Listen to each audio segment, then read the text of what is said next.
Hello. आज हम जानेंगे बिहार भूमि सुधार अधिनियम 1961 का विशेषता।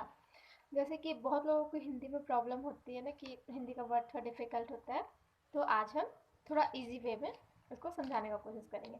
तो बिहार भूमि सुधार अधिनियम 1961 का जो प्रमुख विशेषता है बहुत ही इम्पॉर्टेंट है, एग्ज़ाम के बेसिस पे बहुत ही इम्पॉर्टेंट है। तो इसका सबसे बड़ा विशेषता था कि जब स्वतंत्रता प्राप्ति के बाद पूरे भारत में भूमि सुधार हुआ, उन सुधारों में सर्वप्रथम जमींदारी प्रथा को समाप्त कर दिया गया। मतलब स्वतंत्रता मिला उसके बाद से जितना भी था अलग अलग अलग स्टेट का, तो सब में भूमि सुधार किया गया। उसी तरह बिहार में भी किया गया। और क्योंकि जमींदारी प्रथा बंधुआ मजदूरी के कारण एक अभिशाप बन गया था, तो उसको खत्म करना सबसे बड़ा इम्पोर्टेंट था। तो बिहार राज्य में भी जमींदारी प्रथा का उन्मूलन बिहार भूमि सुधार अधिनियम 1950 से किया गया। इसके बाद भी बिहार राज्य में बेगारी प्रथा समाप्त नहीं हुआ, क्योंकि भूमि का अधिकांश हिस्सा समाज के चंद लोगों के हाथों में था, जिसके कारण वहाँ का जो बंधुआ मजदूरी था, जमींदारी प्रथा था, थोड़ा हुआ लेकिन पूरा उन्मूलन उसका नहीं हो पाया। तो इसके लिए क्या किया गया? इसके बाद भी बिहार राज्य में बेगारी प्रथा समाप्त नहीं हुई, क्योंकि भूमि का अधिकांश हिस्सा समाज के चंद लोगों के हाथों में था। यह आवश्यक हो गया था कि जोतों के असमान वितरण को नियंत्रित किया जाए। मतलब कि वहाँ जमींदारी प्रथा को खत्म करने के लिए आवश्यक हो गया था कि जो जोतों का असमान वितरण था, जो किसी के पास ज़्यादा किसी के पास कम, उसको नियंत्रण किया जाए, और ताकि समाज के हर वर्ग के लोगों के पास जीवन यापन करने के लिए भूमि का एक टुकड़ा हो। कभी कभी क्या होता है कि किसी के पास बहुत ज़्यादा ज़मीन हो जाता है, किसी के पास थोड़ा रहता है, तो इससे तो नाइंसाफ़ी होता है। तो इस अधिनियम के माध्यम से किया गया कि मतलब हर लोगों के पास, हर वर्ग के लोगों के पास भूमि का एक टुकड़ा दे दिया गया। इस उद्देश्य की प्राप्ति के लिए बिहार सरकार ने सन 1961 में बिहार भूमि सुधार अधिनियम अधिकतम सीमा निर्धारण एवं अधिशेष भूमि अर्जन अधिनियम को अधिनियमित किया। इस अधिनियम के माध्यम से बिहार सरकार ने भूमि का अधिकतम सीमा, जो 5 सदस्यीय परिवार द्वारा कब्जा में रखा जा सकता था। पहले भूमि किसी के पास भी चला जाता था, लेकिन अब क्या किया गया कि अब एक परिवार के 5 सदस्यीय परिवार के द्वारा भूमि का जो जितना भी भूमि था उसको सौंप दिया गया, 5 सदस्यीय परिवार के द्वारा कब्जा में रखा जाने लगा, निर्धारित किया गया, तथा अधिशेष भूमि को अधिग्रहित कर भूमिहीन लोगों में वितरित कर दिया गया। और बाकी जो पहले जितना भूमि था उसको एक 5 सदस्यीय परिवार में दे दिया गया, और बाकी जो भूमि बचा उसको एक जो भूमिहीन लोग हैं, जिनके पास जमीन नहीं है, उनको दे दिया गया।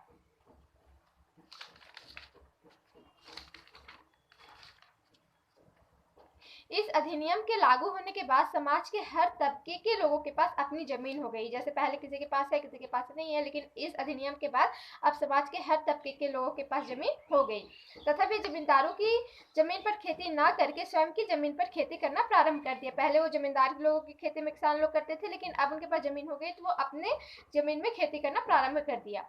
इस प्रकार इस अधिनियम के माध्यम से बंधुआ मजदूरी पर अंकुश लगा दिया गया, तथा सामाजिक एवं आर्थिक समानता, जो कि हमारे संविधान की प्रस्तावना में अंतर्निहित उद्देश्य है, को सुनिश्चित करने का प्रयास किया गया है। यह अधिनियम भारत गणराज्य के 12वें वर्ष में बिहार राज्य विधानमंडल द्वारा अधिनियमित किया गया, तथा इसे 8 मार्च 1962 को राष्ट्रपति की मंजूरी प्राप्त हुई। तत्पश्चात यह तुरंत प्रभाव से लागू हो गया। इस अधिनियम की मुख्य विशेषताएं निम्नलिखित है। अभी तो मैंने इसका नेचर बताया था कि क्या है, ये किस लिए आया था, लेकिन अब इसका विशेषता आएगा। यह अधिनियम एक 5 सदस्यीय परिवार के द्वारा कब्जा में रखी जाने वाली भूमि की अधिकतम सीमा का निर्धारण कर दिया। जैसा कि मैंने पहले भी बताया कि ये एक 5 सदस्यीय परिवार को भूमि का एक एवरेज दिया गया, जिससे कि जो और उसके बाद जो भी भूमि बचा उसको भूमिहीन लोगों में बांट दिया गया। इस सीमा से परे कोई भी परिवार अपने कब्जे में भूमि नहीं रख सकता। जो 5 सदस्यीय परिवार का सीमा था, इससे परे कोई भी भूमि का जो टुकड़ा अपने कब्जे में नहीं रख सकता था। दूसरा, यह अधिनियम बड़े भूमिहारों से अधिशेष भूमि को अधिग्रहित कर भूमिहीनों के बीच वितरित करने का प्रावधान करती है। यह जो अधिनियम है, वो जो बड़े बड़े भूमिहार लोग होते हैं, उनके पास बहुत ज़्यादा जमीन होती है ना, तो उनसे जमीन लेकर जिनके पास जमीन नहीं है उनको दी जाने लगी। ये अच्छा था। साथ ही उन्हें उस जमीन पर रैयत का भी दर्जा दिया गया। पहले रैयत का दर्जा किसान लोगों को प्राप्त नहीं था, लेकिन अब इन्हें रैयत का दर्जा दिया जाने लगा। तीसरा, इसने कृषि के क्षेत्र में होने वाली बंधुआ मजदूरी का अंत किया, जैसा कि मैंने पहले भी बताया, तथा सामाजिक एवं आर्थिक समानता लाने का प्रयास किया गया। मतलब उच्च नीच का ये सब खत्म किया गया और समाज में समानता सबको मिलने लगा। इस अधिनियम की धारा 4 के अंतर्गत, जो बिहार भूमि सुधार अधिनियम 1961 है, उसका जो धारा सेक्शन 4 है, धारा 4 के अंतर्गत अधिक से अधिक 5 सदस्यों के एक परिवार के लिए भूमि की अधिकतम सीमा निर्धारित किया गया है। यह अधिकतम सीमा निर्धारण इस प्रकार है, जैसे कि श्रेणी 1 की भूमि के रूप में उन्हें 15 एकड़ दिया गया, जो श्रेणी 2 में आएंगे उनको 18 एकड़ दिया गया, जो श्रेणी 3 में आएंगे उन्हें 25 एकड़ दिया गया, और जो श्रेणी 4 में आएंगे उन्हें 30 एकड़ दिया गया, और जो श्रेणी 5 में आएंगे उन्हें 37.5 एकड़ दिया गया, और जो श्रेणी 6 में आएंगे उन्हें 45 एकड़ दे दिया गया।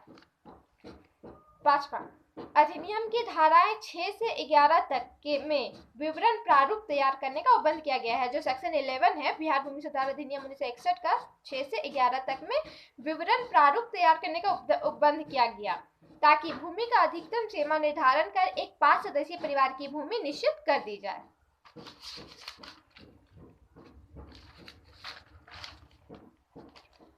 अधिनियम की धाराएं 12 से 14 तक में रैयत द्वारा दर रैयत से भूमि का पुनर्ग्रहण करने का प्रावधान दिया गया। अब दर रैयत क्या है? जो रैयत के अधीन रहकर कार्य करे, जो रैयत के अधीन रहकर कार्य करे उसे दर रैयत कहते हैं, ताकि अधिकतम सीमा निर्धारण में सहायता। तो अधिकतम अधिनियम की धाराएं 12 से 14 तक में रैयत द्वारा दर रैयत से भूमि का पुनर्ग्रहण करने का प्रावधान किया गया, यानी कि जो दर रैयत को भूमि दे रहे हैं उसको पुनर्ग्रहण करने का प्रावधान किया गया, ताकि अधिकतम सीमा निर्धारण में सहायता हो। 7, अधिनियम की धाराएं 15 एवं 15A, अधिनियम की धाराएं 15 एवं 15A राज्य सरकार द्वारा अधिशेष भूमि का अधिग्रहण के बारे में प्रावधान किया गया, यानी कि कभी ऐसा राज्य सरकार को लगे कि उन्हें उस भूमि की आवश्यकता है तो वो सेक्शन 15 एवं 15A में इस अधिग्रहण करने का इसका प्रावधान है कि राज्य सरकार अधिग्रहण कर सकती है। 8, अधिनियम की धाराएं 16 से 18 के अंतर्गत अधिकतम सीमा से अधिक भूमि का भविष्यवर्ती अर्जन पर प्रतिबंध लगाए गए हैं, ताकि इस अधिनियम के उद्देश्य को प्राप्त किया जा सके। 9, अधिनियम की धारा 19 भूमि के उपपट्टे पर प्रतिबंध लगाती है, जैसे कि अधिनियम सेक्शन 19 बोल रहा है कि जो उपपट्टा दे देते थे कि पट्टा दिए, हम किसी को पट्टा दिए, अब वो किसी और को पट्टा दे दिए तो वो उपपट्टा हो गया। तो अधिनियम की धारा 19 भूमि के उपपट्टे पर प्रतिबंध लगाती है, ताकि बंधुआ मजदूरी को हतोत्साहित किया जा सके, यानी खत्म किया जा सके। हालांकि धारा 20 के अंतर्गत कुछ परिस्थितियों में भूमि का उपपट्टा किया जा सकता है। धारा 21 यह धारा दर रैयत को अधिभोगी रैयत की हैसियत प्रदान करता है, यानी कि जो रैयत के अधीन कार्य करते हैं दर रैयत कहलाते हैं। यह धारा दर रैयत को अधिभोगी रैयत की हैसियत प्रदान करता है, ताकि भूमि के वास्तविक जोत कोड करने वाले को शक्ति प्रदान किया जा सके। धारा 22, इस धारा के अंतर्गत अधिशेष भूमि के दर रैयत को रैयत का हैसियत प्रदान किया गया, यानी कि जो दर रैयत थे, सेक्शन 22 में बताया गया है कि जो दर रैयत थे, जो रैयत के अधीन कार्य करते थे, उनको भी रैयत का हैसियत प्रदान किया गया। धारा 23 से 26 में प्रावधान है, इस धारा के अंतर्गत अधिशेष भूमि के अर्जन के एवज में प्रतिकर भुगतान करने के लिए उपबंध किए गए, यानी कि 23 में से 26 में बताया गया है कि जो अधिशेष भूमि का अर्जन है, जैसे कि हम अधिशेष भूमि लिए और उसके एवज में हम क्षतिपूर्ति यानी कि प्रतिकर भुगतान करने का उपबंध किया गया था। धारा 27, इस धारा के अंतर्गत भूमिहीन व्यक्तियों के बीच अधिशेष भूमि के निस्तांतरण में समाज के सभी वर्गों के भूमिहीनों के हितों को ध्यान में रखा गया है। धारा 27A, इस धारा के अंतर्गत अधिशेष भूमि के आवंटी की जबरन बेदखली को रोकने के लिए प्रावधान किया गया है, ताकि आवंटी निर्भय होकर उस जमीन का उपयोग कर सके।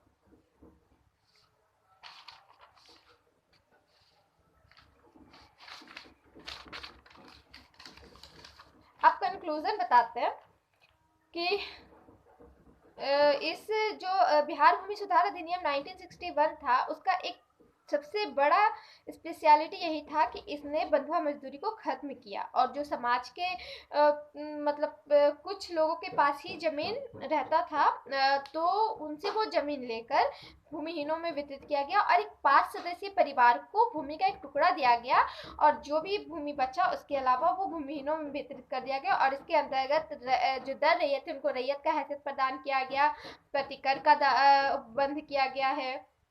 और यह अधिनियम ऐसे उद्देश्यों को प्राप्त करने में सफल भी रहा है।